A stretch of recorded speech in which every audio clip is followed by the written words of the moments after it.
নমস্কার, শুভ সন্ধ্যা। র্যাপিড টাইমসে আপনাদের সকলকে স্বাগত। সারাদিনের সমস্ত খবর নিয়ে আমি দিয়া।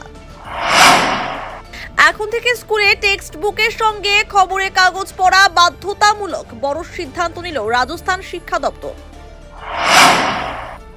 আজ আলিপুরদুয়ারে জনসভা করলেন অভিষেক বন্দ্যোপাধ্যায়, কথা বললেন চা শ্রমিকদের সঙ্গে। আলিপুরদুয়ার জেলার মাঝের ডাবুরির সভায় র্যাম্পে হাঁটলেন অভিষেক বন্দ্যোপাধ্যায়। আলিপুরদুয়ারে 5-5 করতে হবে, বিধানসভা ভোটে বিজেপিকে আনম্যাপ করে দিন বললেন অভিষেক বন্দ্যোপাধ্যায়।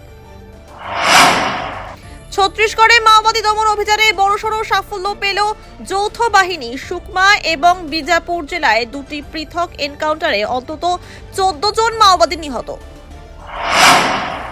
হাতি ও মানুষের সহাবস্থানকে এগিয়ে নিয়ে যেতে পশ্চিমবঙ্গে গজ উৎসব শুরু করলো wild life trust of India. Uttarbanga বিশ্ববিদ্যালয় রবীন্দ্র ভানু মঞ্চে অনুষ্ঠানের আয়োজন করা হয়।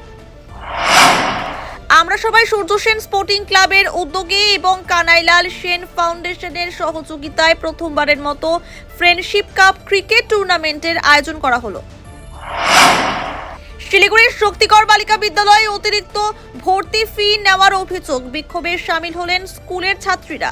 বিক্ষোভকে কেন্দ্র করে ব্যাপক উত্তেজনা ছড়ায়। ফুলবাড়ি 2 নম্বর গ্রাম পঞ্চায়েতের অন্তর্গত কাঞ্চনবাড়ি এলাকায় এক কিশোরের ঝুলন্ত দেহ উদ্ধার। ঘটনায় চাঞ্চল্য ছড়ালো এলাকায়। কান্নায় ভেঙে পড়েছেন বাবা মা। 55 নম্বর জাতীয় সড়কে বিশেষ অভিযান চালালো শালবাড়ি ট্রাফিক গার্ড। সরিয়ে দেওয়া হয়েছে অবৈধ দোকানপাট। নকশালবাড়িতে এসআইআর শুনানির ডাক পড়েছে বিশেষ চাহিদা সম্পন্ন ভোটারের। ফের নির্বাচন কমিশনের ভূমিকা নিয়ে উঠছে প্রশ্ন। খড়িবাড়ি রাজ্য সড়কে বিদ্যুতের খুঁটিতে ধাক্কা বাইকের। ঘটনায় মৃত্যু হলো 2 জনের, আহত আরো 1।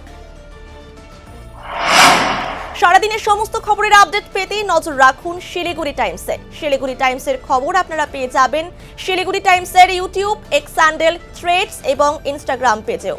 সঙ্গে থাকুন, দেখতে থাকুন শিলিগুড়ি টাইমস।